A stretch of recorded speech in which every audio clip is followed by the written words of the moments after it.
The Sunday Papers on Off the Ball.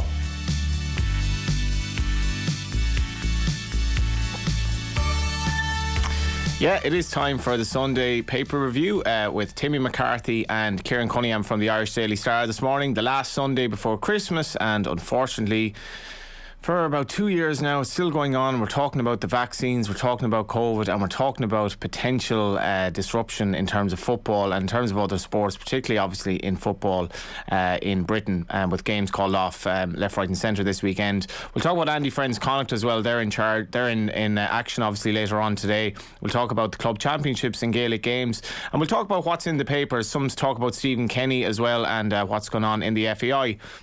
So before we get to the lads, we'll just start with the Sunday Times, and this obviously features Arsenal's victory over a decimated Leeds yesterday. Leeds having a 15-year-old on the bench, and this is going to be one of the key things we're going to talk about here.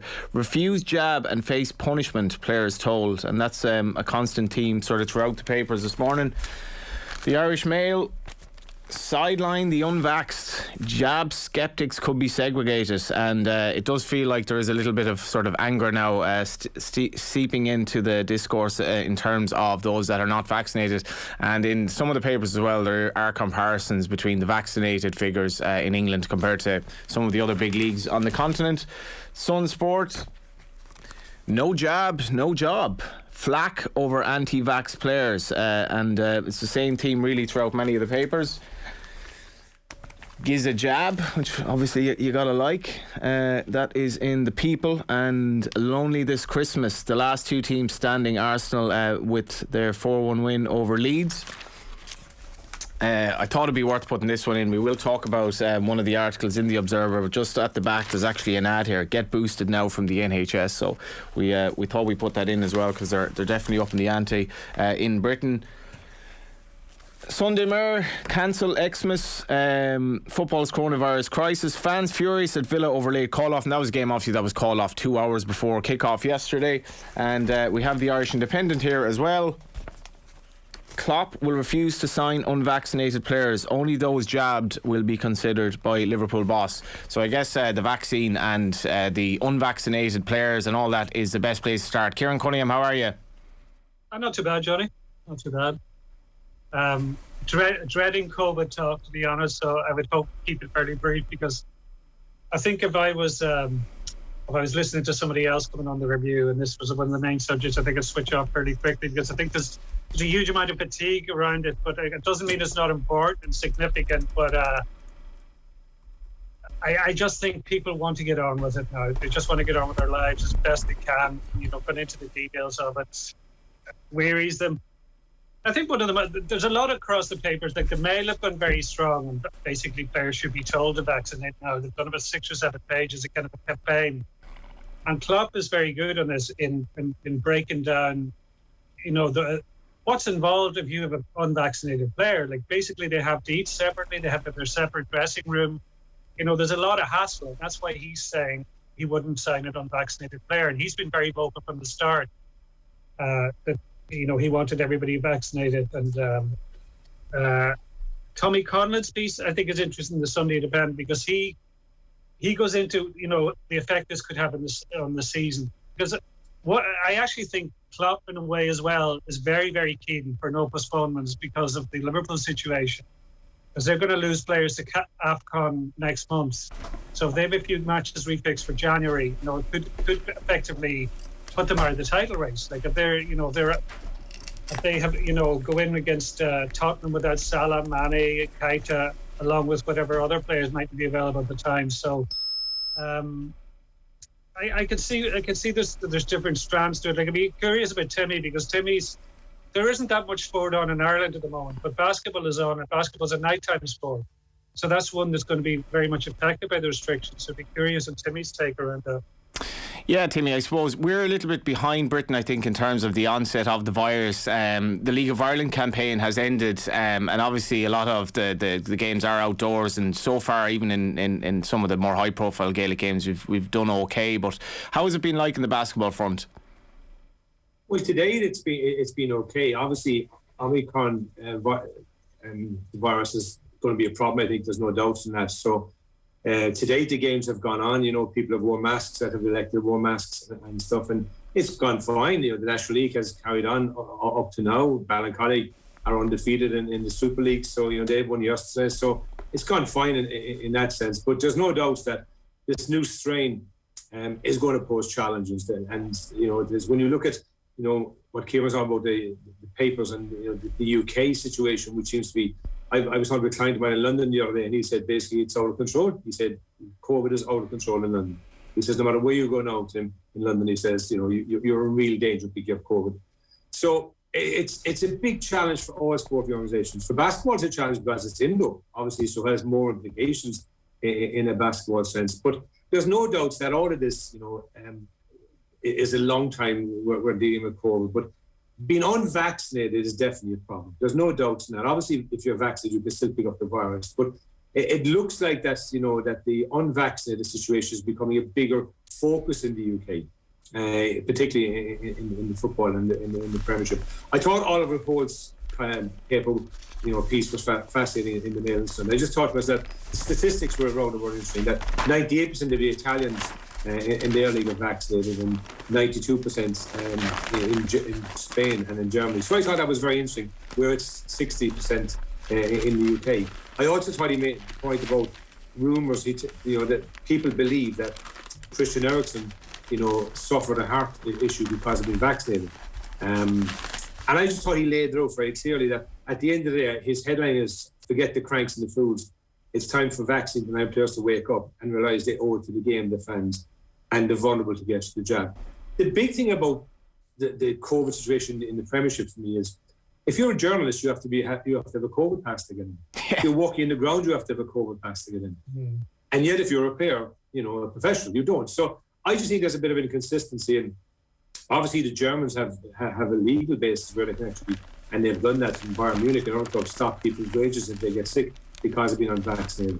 The UK doesn't have that flexibility. But if people got vaccinated, I know it's an individual choice, and I know there's different reasons, but the science is telling us that if you get vaccinated, your chance of spreading it is less, and your chance of getting more sick than with the vaccination and without the vaccination is also less. So, if the Premiership wants to go on, I'm a Chelsea fan, so they have a World Club Championship in February.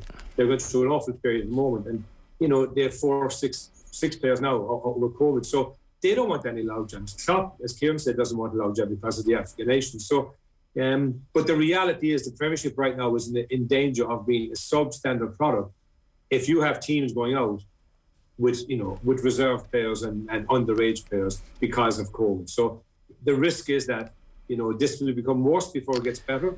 If Omicron is telling us anything, and the science is telling us it's more transmissible, it means there's more problems coming down the line for the Premiership. And, that's the reality. And Kieran, this is the piece, there's a Timmy reference there, it is in the Irish Mail on Sunday, and it just, I guess it in fairly stark terms, 98% vaccinated in Serie A, La Liga 92% and 68% in Britain. And I mean, the mind does go a bit back to Callum Robinson when he scored that goal in Azerbaijan, and he kind of cupped his hands up to the crowd. And Callum Robinson was probably a little bit unfortunate in the sense that he was catapulted into the storm that week. But, this issue hasn't gone away. And to my mind, Premier League players have a lot to answer for here, those that are resolutely unvaccinated.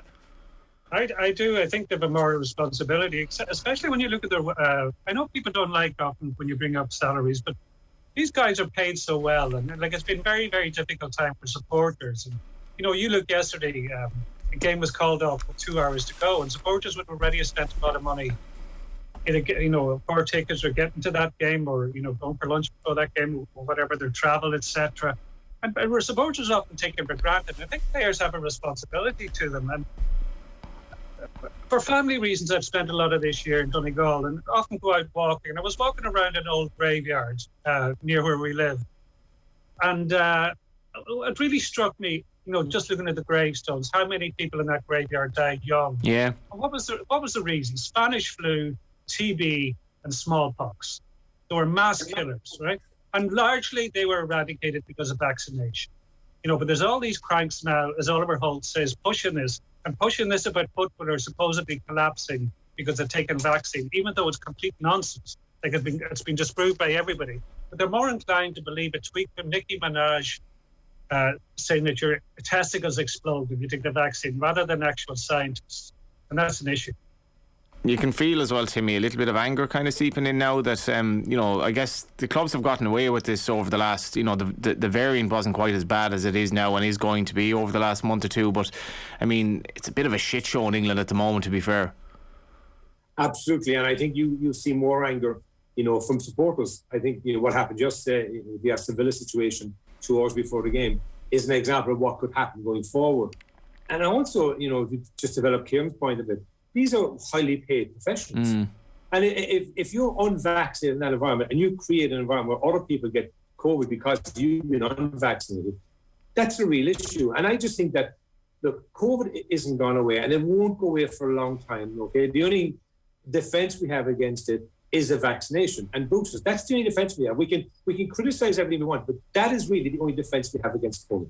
We have no other defence. So what we've got to do is basically we've got to make sure that we get as many people vaccinated as possible, and then if you're unvaccinated, I believe in the UK it's going to be a real problem. Now legally they can't do anything contractually, but I do believe that the anger of the fans and all the players within the setup. So imagine if you're a professional team and one person decides not to get vaccinated and contracts COVID and spreads it amongst the players, and even though you may not be as sick as you would have been if you were unvaccinated, you're still not able to play because you have to self-isolate for 10 days and depending on the impact. I mean, they talked in this article about the Joshua Kimmich, who is unvaccinated and has now a lung problem because of it, right? And is really struggling and, could be out for another extended period because of this lung problem that has developed as a result of contracting COVID. So I do believe there'll be anger amongst the fans. I mean, look, this time of the year, you've so many games normally around Christmas, and that right now is under threat. You've the Brentford manager asking for the thing to be cancelled, for 2 weeks to try and settle it down. But 2 weeks won't change this. That's the reality we've got to be clear about it. 2 weeks won't change this. And as Kieran talked about the graveyard and Donegal, what was the defence against those illnesses was vaccination, and that's the only defence we have. And I just thought that Oliver Holt. I also thought Rod Draper was interesting in the next page, 76 and 77 in the Mail on Sunday, when he sort of there was a point about how Premier League clubs measure up, but in the end of it, a little footnote, he says each Premier League club was asked by this newspaper about the vaccination status of their players. 2 of them told us that the majority of their players had been vaccinated. 10 said they could not disclose confidential medical information, and 8 didn't respond. And I thought that was very telling. That of 20 clubs asked, only 2 gave some kind of answer, okay, and 18 gave no answer. And if that's the mindset of the 18 clubs, then I think the Premier League is in for a tough period. Yeah, Klopp's been very good on this as well. I think like the whole kind of secrecy about who may or may not have COVID is at this stage is quite bizarre. I felt it, to be honest now, I think the mainstream media, particularly over the last 4 months, like the fascination and the constant COVID coverage for me is almost lazy journalism at this stage, because there's an awful lot going on in the world, and this has changed now with the Omicron variant and obviously all the cancellations. But I've made an executive decision that we're not talking about COVID for the rest of the paper review. We're going to get on to something else because there are lots of other things in the paper. We'll start with you, Kieran. We'll let you start wherever. Obviously lots of chat about Stephen Kenny, the ongoing contract situation there. Very good interview with Andy Friend as well, featuring among the papers this morning. I thought Dermot Crowe on some of the less kind of favourable stuff that was on the pitch in GA and the Sunday end was very interesting. Well, where would you like to start? Maybe with the Dermot Crowe piece, actually. This was interesting. Yeah, and I'll tell you a bit why, because one thing that annoys me about coverage of Club GA is that I think it's overly sentimental. That often is held up as, Joe Brawley is very guilty of this, but there's a lot of others, there's held up as an example of all that is good about sport. Yeah. Whereas the county game gets a kicking, And I think there were between Camogie and Gaelic football, I think there were 4 live games on yesterday on TV between RT and TG Cahir. But I didn't sit and watch the full game in any of them, but I had them on the background and watched bits and pieces. And the bits I watched now, I saw 3 different players in different games go down, having been taken a knock on the arm or their chest, but they went down holding their faces.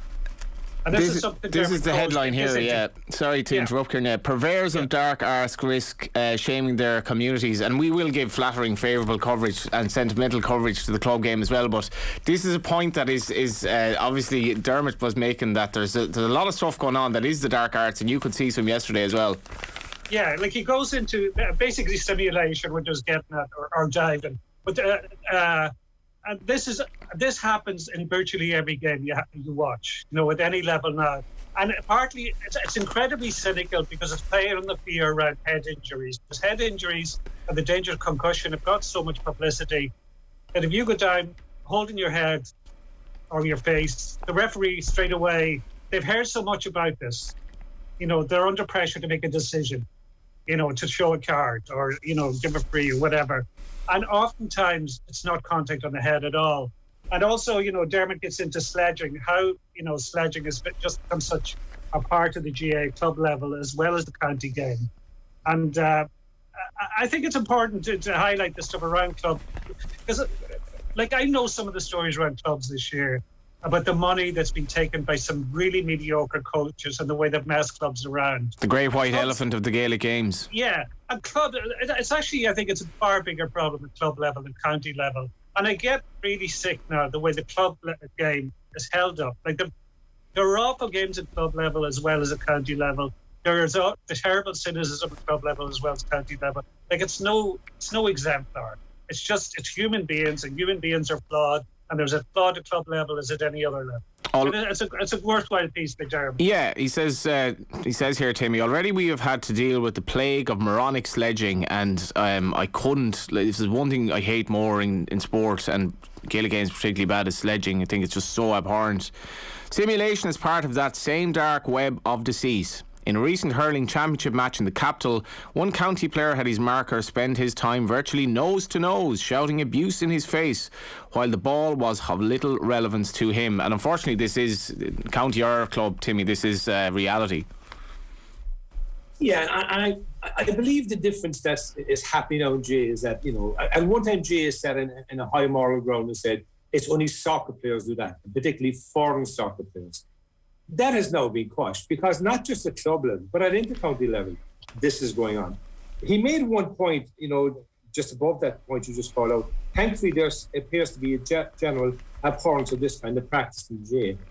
I can't see that that's been a factual statement. Because if it's going on at club level and at inter-county level, and it's been seen as a way of winning a game, a way of, getting a guy sent off, or a way of getting frees, well, then it's not being stamped out, because if it was being stamped out by the managers and the coaches, it wouldn't happen. So, I don't believe there's a general abhorrence. He also talked about the Aidan O'Malley incident with Donegal O'Connor when he got the Corkman sent off in 2008. So this has been building for a while in GA, and I don't believe the GA, family can anymore sit down and say, we don't do this, this is just for, soccer. I mean, I was coaching St. Bridget's here in Roscommon last year when they won the senior county football.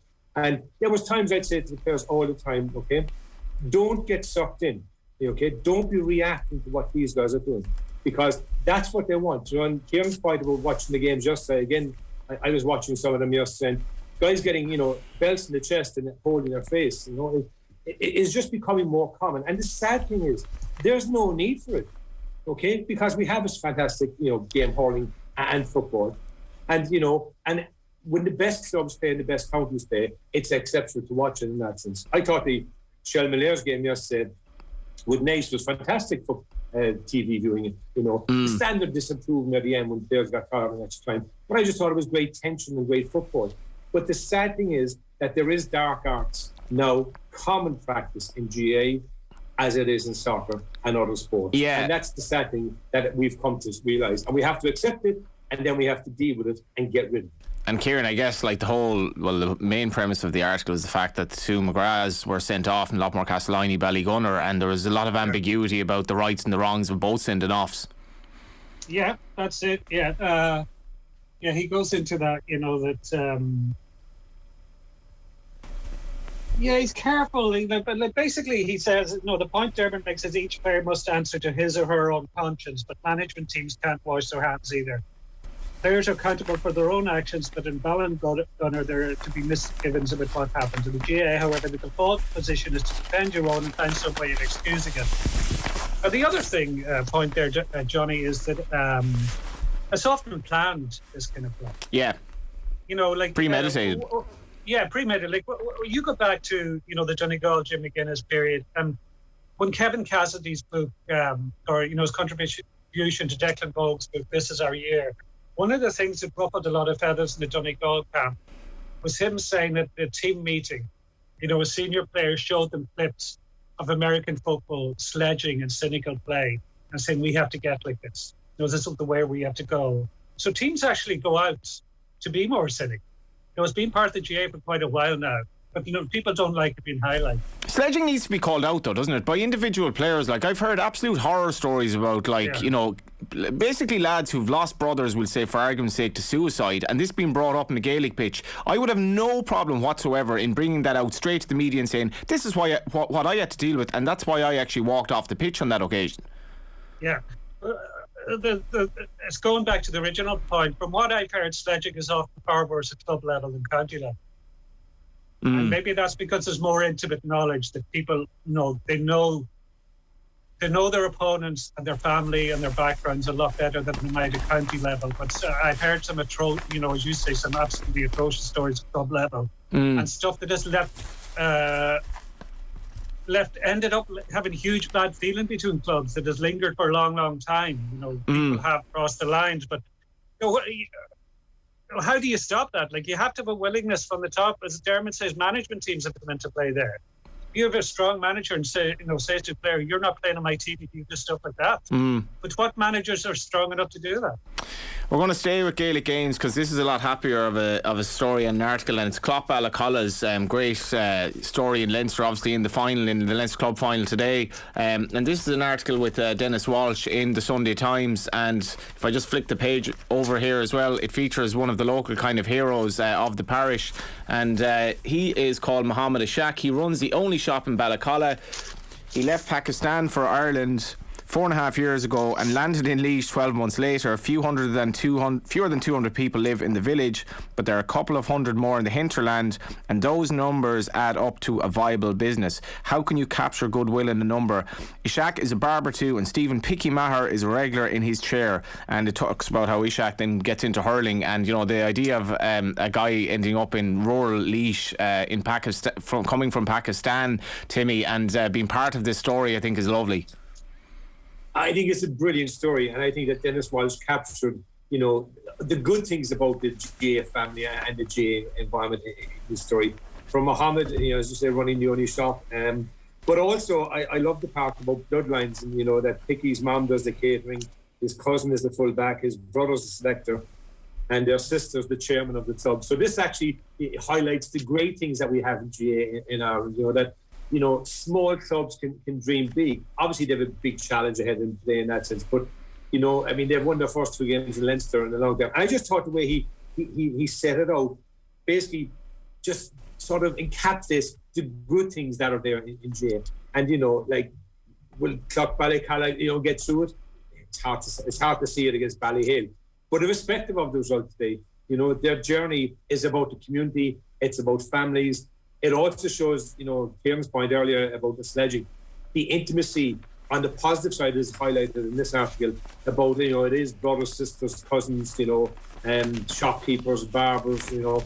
It is just about everyone being together for a period of time and bringing the whole community along. And I really enjoyed reading it.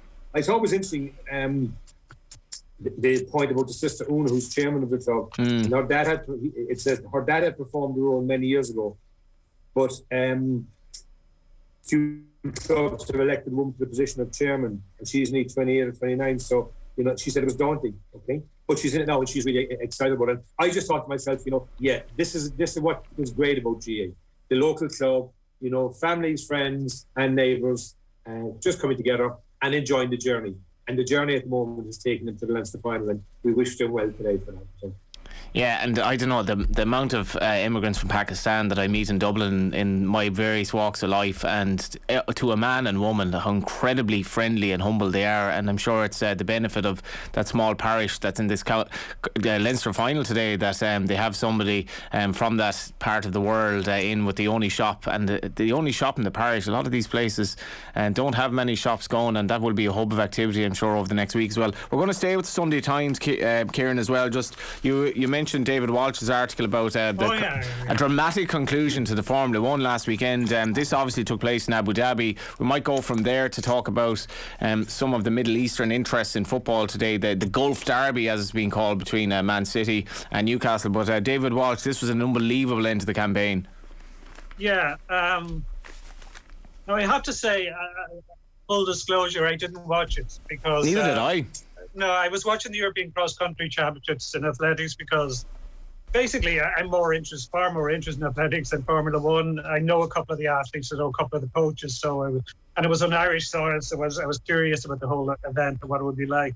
It was brilliant, 7,000 people there. It was €8 in, free for kids, so it was a great day. But I've read about it since and seen replays of how it ended. And I have a lot of problems with Formula 1. Like, if you look at the last 3 Grand Prix, Johnny, of the season, took place in Saudi Arabia, Abu Dhabi, and Qatar. What's your point, Kieran? What's your point? It's the ultimate in sports watching. Yeah. Events, and it's a strange sport because it reminds me very much of the Celtic Tiger years. Can I add in another dodgy capital there in the shape of Baku? The last time I was there, I was at basically outside this opulent Hilton Hotel. Dundalk were playing a match over there, and just below me was basically the road where the Formula 1 took place. Sports washing going all over that part of the world, essentially. Yeah, absolutely.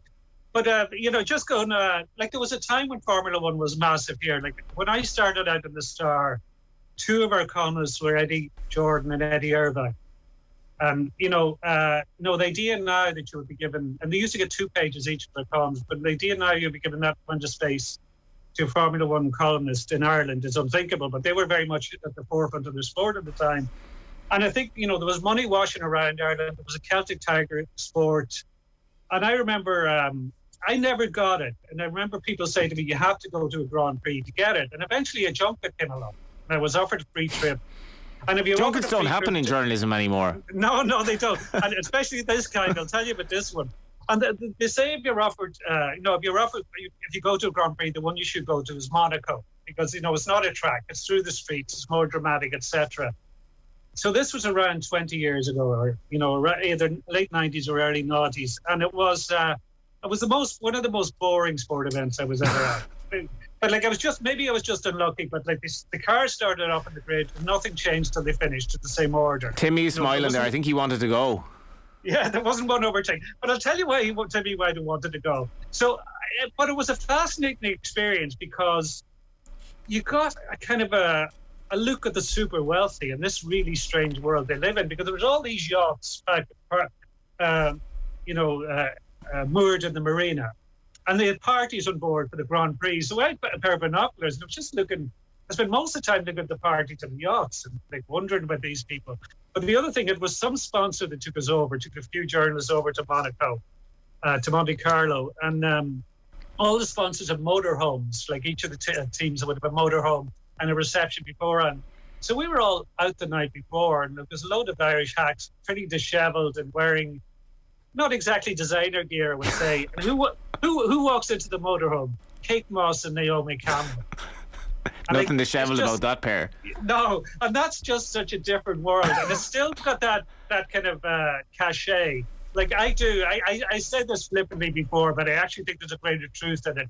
There's a lot of people who adore Formula 1 that don't really like sport, but they love the whole thing about Formula 1. And David Walsh's piece basically is about how Formula 1 manipulates audiences and how they use the Netflix series Drive to Survive to build its popularity.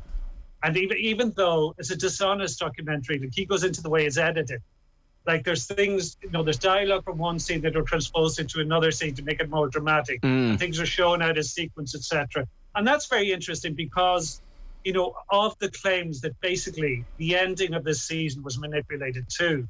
to make it more dramatic and make it more popular.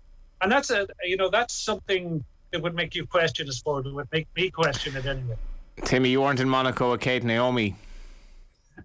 Well, the reason I'm smiling is that I had to get a junket to Monaco 2 weeks before the Grand Prix many years ago, in that sense.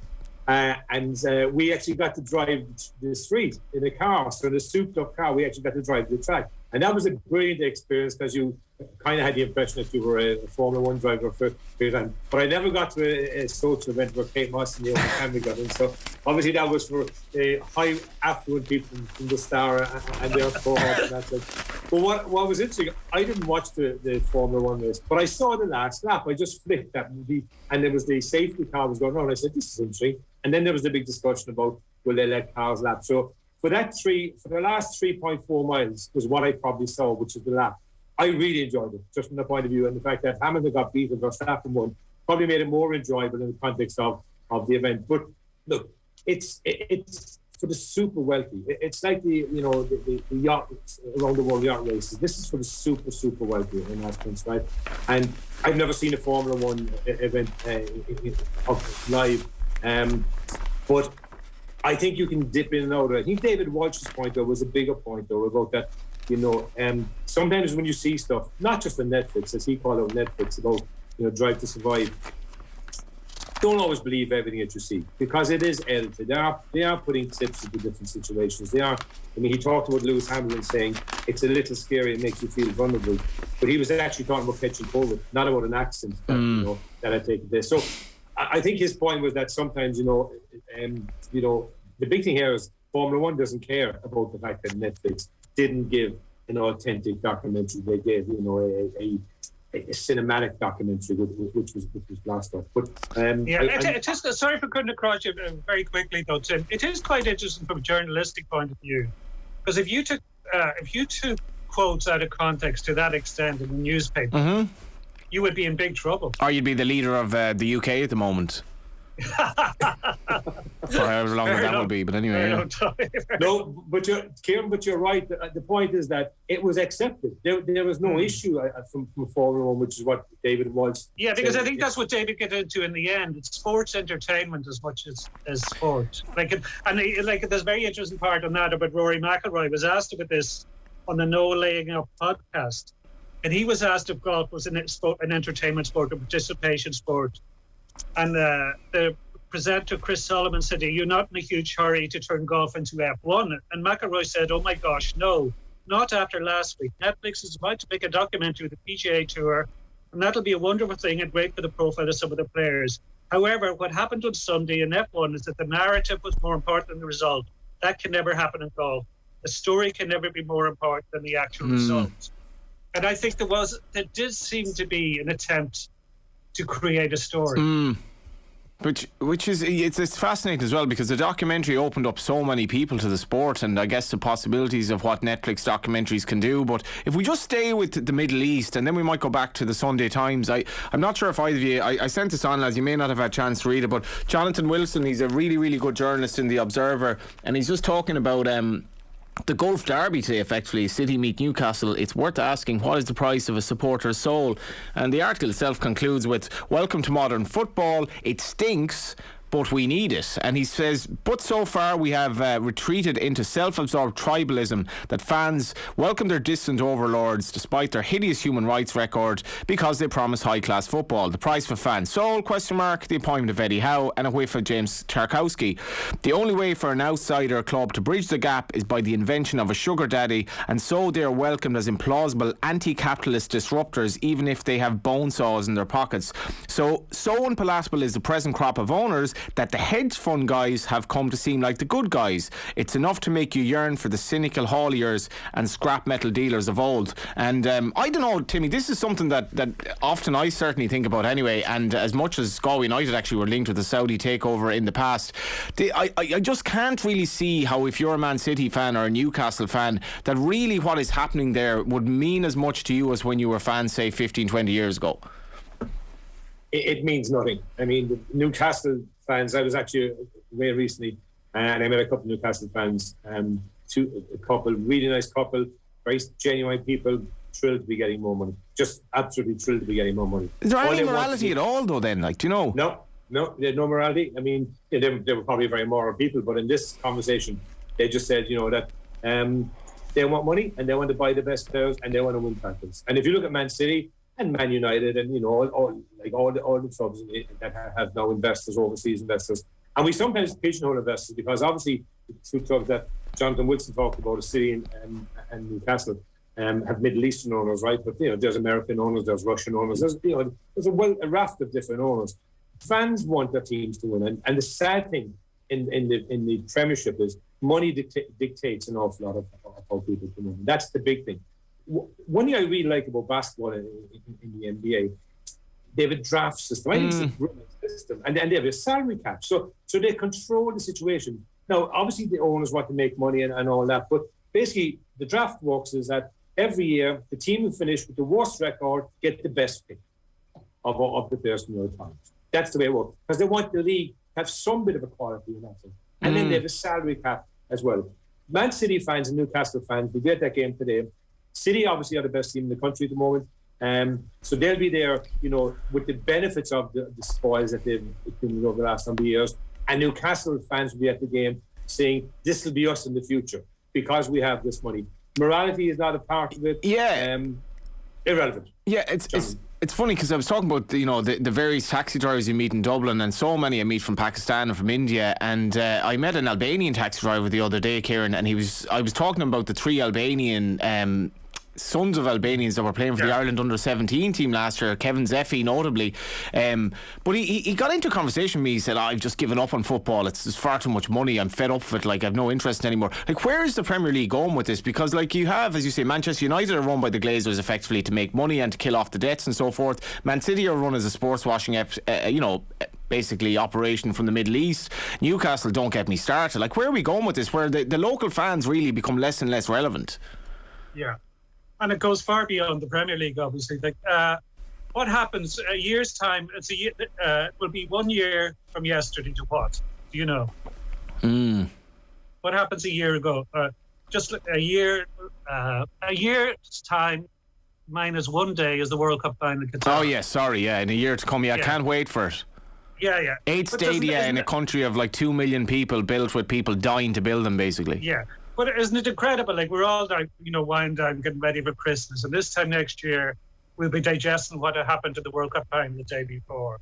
It's complete madness. It's down to the power of money and the power of sports washing. Like last week, it goes way beyond soccer. Like I mentioned where the last three Formula One Grand Prix were. Last week, there was a huge boxing conference in Dubai. And some of the most prominent promoters, managers, etc. in the world. Like, there's loads of photographs going around, and a lot of Daniel Kiernan is based in Dubai.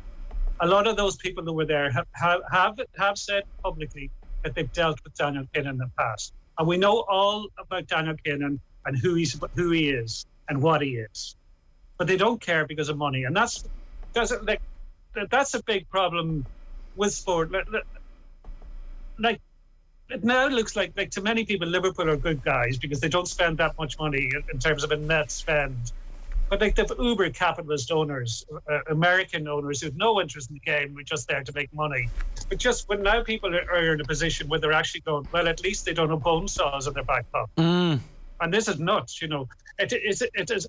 I think there genuinely, though, are a lot of people who want Newcastle United to be relegated. Absolutely, and I'd be one of them. And it's not because Eddie Howe seems a decent man, but like at the end of the day, you don't want teams like this to succeed. And Jonathan's article also goes into some like really questionable stuff that went on in Qatar in terms of a guy basically being put in jail for stuff that he said or may not have said. And it is well worth a read. We don't unfortunately have time to maybe go through some of the other stuff about that issue. But Kieran, what else would you like to go into? There was a very interesting article with Andy Friend, very interesting interview, a very interesting piece about him in the Sunday Times. Yeah. We also have stuff about the IRFU and the women's game, which is a big hot topic at the moment.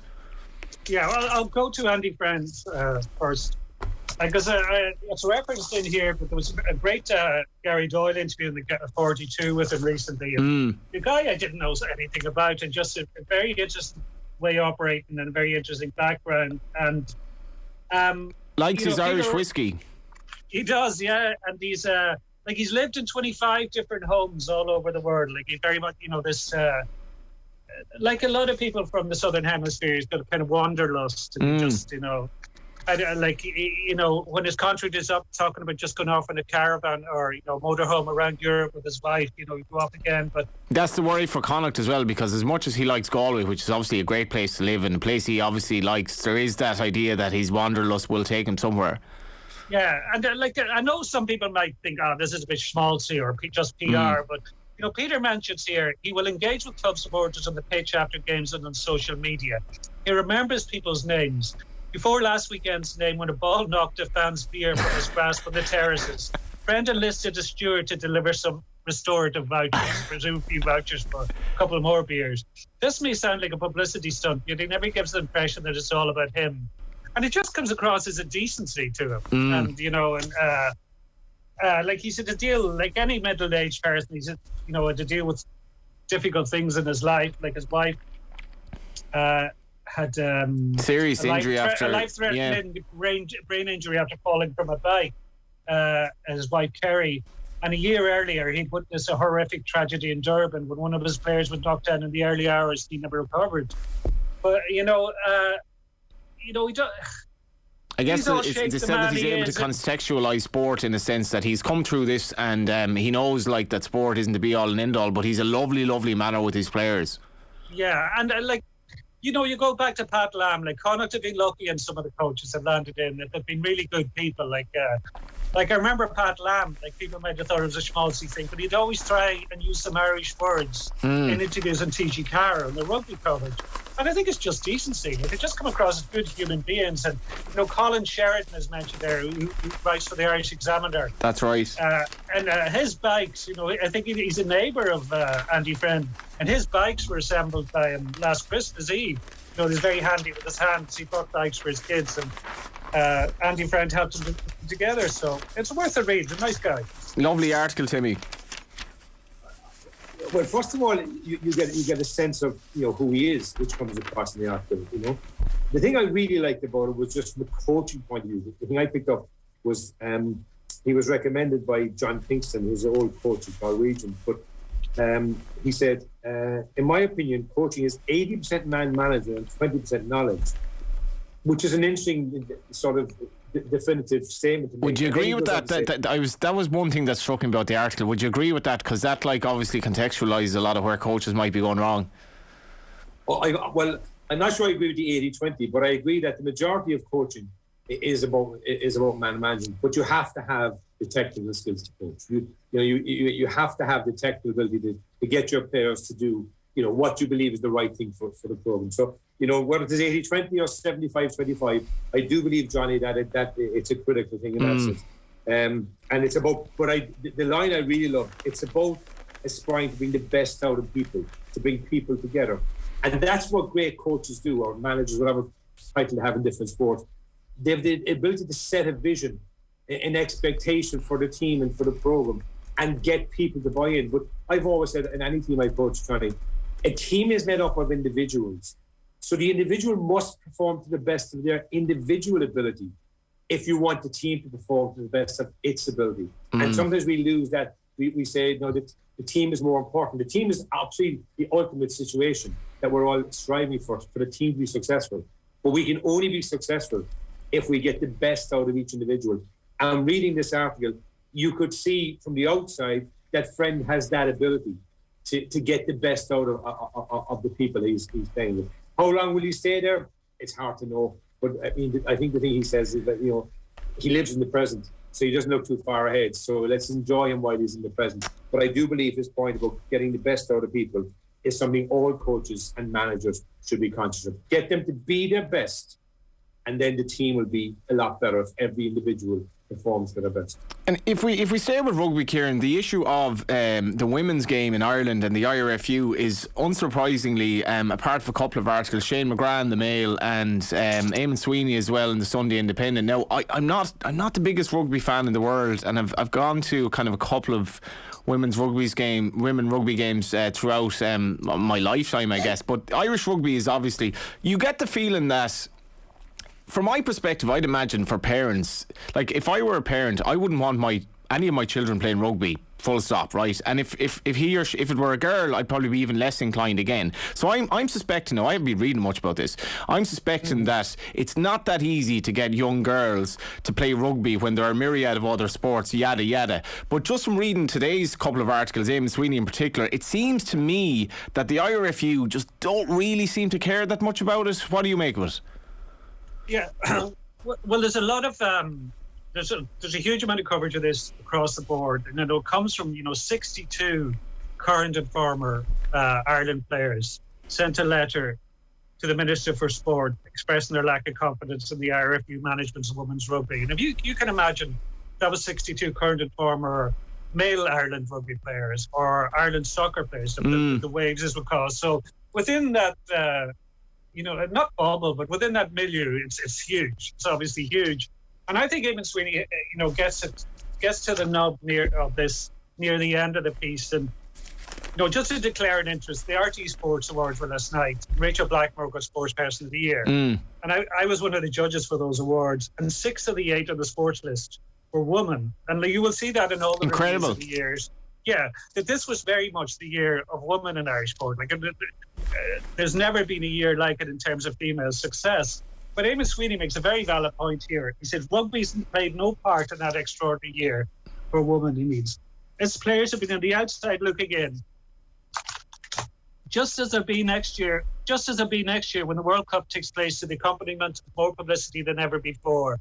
The IRFU's tenured responses perhaps result from the complacency of an organisation which just isn't used to being criticised.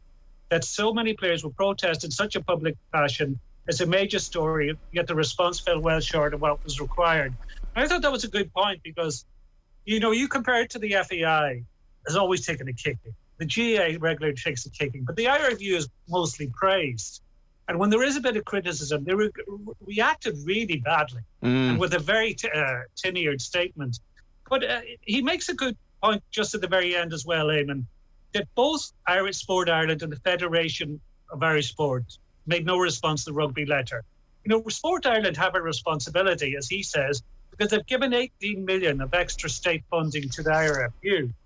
So, where are they on all this? So I think there was a fair amount of coverage of this story over the week, but I think Eamon Sweeney summed up, or he got to a few key points in that piece. Yeah.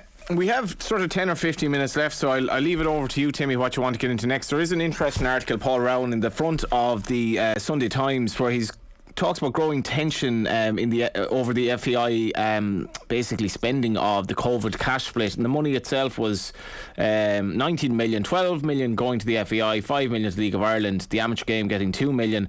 And there's a quote here from Tony Gaines, Secretary of the North Dublin Schoolboy Girls League, where he says it's ridiculous, they're absolutely obsessed with the League of Ireland. You'd think there is nothing else, which is an extraordinary comment really to make, considering it's actually the professional game in this country. I don't know if you read this, Timmy, or some of the other soccer related articles, obviously pertaining to Stephen Kenny and his contract as well, which still hasn't been signed, which may have something to do with the fact that the CEO of the FAI for the last 14 years or 14 months or whatever it is since he got the job hasn't actually moved to this country. So I did read the article about the cash split, and obviously Tony Gaines gave a very emotional statement in that. I think what was interesting in the article though is that the FAI was saying that Sport Ireland are deciding how the money is spent. They want to spend in the professional game. So that's a very interesting point that was sort of near the end of the article by Paul Rowan. That the Sport Ireland want the professional people to be getting. Where really, if you want to develop any sport, and I think one of the problems with the RFU have in the women's sport is we're developing it underage, and having people coming through into a feeder channel seems to be a problem in the women's rugby game with the numbers they have. So it was interesting that in that the tension about the cash, the amateurs are getting less of it, and the FAI are saying that it's Sport Ireland are doing it. If that is correct, I'd be surprised. I'd be surprised if that was correct.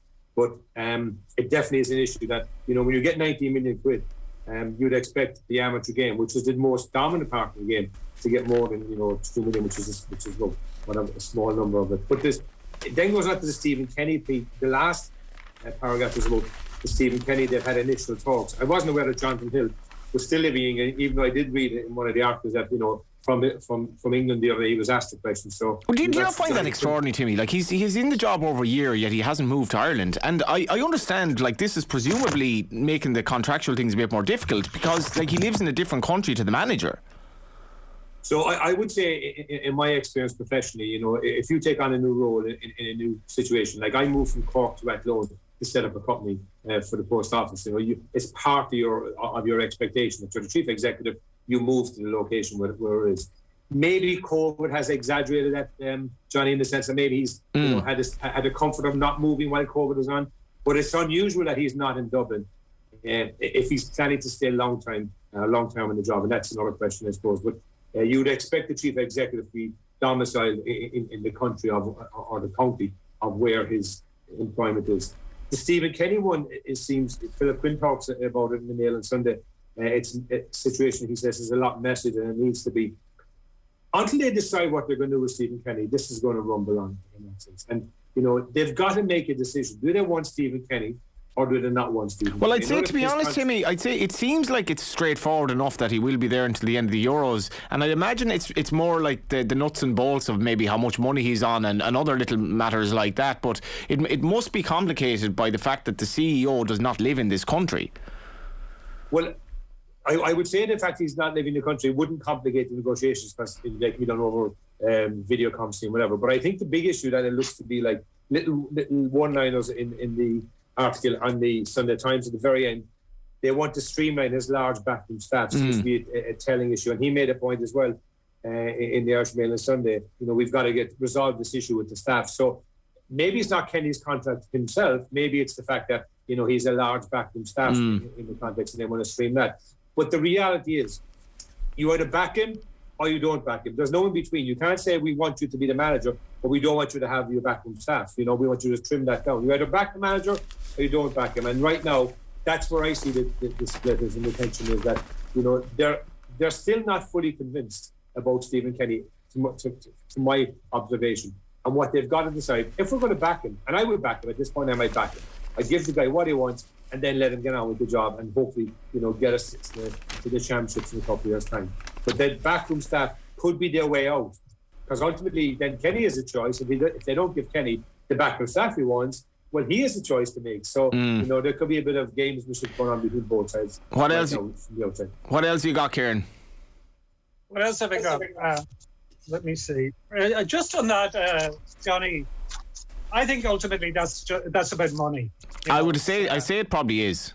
Yeah, like it's just like I don't think the backroom staff is that much bigger, if at all, than under Martin O'Neill or maybe under Giovanni Trapattoni. I think the complexity of it is that obviously Kenny is looking for a deal that has a time frame in it, and then if you look at the likes of Anthony Barry, obviously his day job's at Chelsea, so there are complexities there. Yeah, that's what I mean. And I see, and the big difference now is that Dennis O'Brien isn't paying for the manager and the assistant manager. They're paying a large chunk of it. And now they have to come up with the money themselves. And I would have think that there's been quite a bit of coverage of Anthony Barry in the UK over the last month.